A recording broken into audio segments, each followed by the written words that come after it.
Hello, I'm Reham Elnory. I'm a Muslim from Egypt and a student of philosophy. And I'm Hayyim Rothman. I'm a Hasidic Jew from New Jersey, and I'm also a student of philosophy. We first met about 7 years ago in a class on narrative, and during the class we revisited a story from both of our respective traditions, Muslim and Jewish, that is different for both of us. And this is the story of Abraham being asked by God to sacrifice his son. Now, in the Quranic and Muslim narrative, this son is Ishmael, while in the Judaic narrative, this son is Isaac. According to the Jewish version of the story, as Reham said, the son that Abraham was told to sacrifice was Isaac, although Abraham did have a conversation with God about who his only son was. In the Quranic account, Abraham receives a dream, and in this dream he sees a vision of him sacrificing his son. Now, at the time, he only had one son, which was his firstborn, Ishmael, who was the eldest. He repeats this vision to Ishmael, who then acquiesces, and as Abraham is about to kill his son, his only son, he receives a divine command to stop because he has fulfilled his vision. And because he was willing to give up his all at the time, God rewards him with Isaac, a second son. So what we found is that we have two competing narratives of who was involved in Abraham's sacrifice. And realizing this, when we started the conversation, I was very apprehensive about doing this because I didn't want to get myself involved in a conflict, and I was very afraid that competing stories about the legitimacy of our respective traditions would lead to that.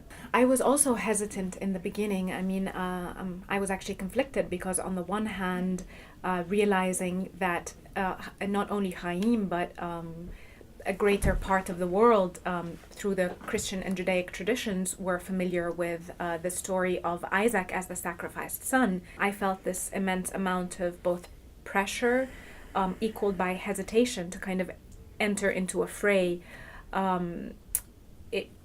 about legitimacy, but I did feel that the legitimacy of Islam itself somehow came into question. As we spoke further, however, we realized that regardless of who the identity of the sacrificed son was, the underlying structure was the same, and it was about seeking and sacrifice and willingness to sacrifice in pursuit of something greater, spiritually greater.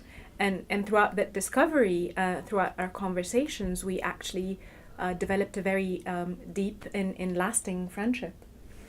What we discovered through our discussion is that in our paths of seeking, we were actually quite similar, and that in my own life, there was a period of time where I had developed very extreme views, and both through my own independent growth and through my discussions with Reham, I learned a lot more about my place in the world and how I understand the meaning of my own tradition and its role therein.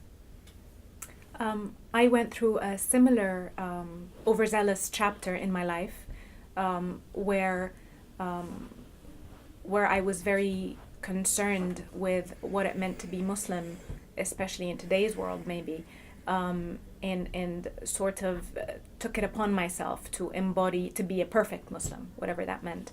And oftentimes that tended towards a rather narrow-minded interpretation of what it meant to be Muslim. However, with age and exposure and conversations like those I had with Hayyim, in watching someone from a different tradition who is a very authentic and genuine seeker and holds his tradition dear, and yet is open to experiencing the world and maybe seeing it from different angles.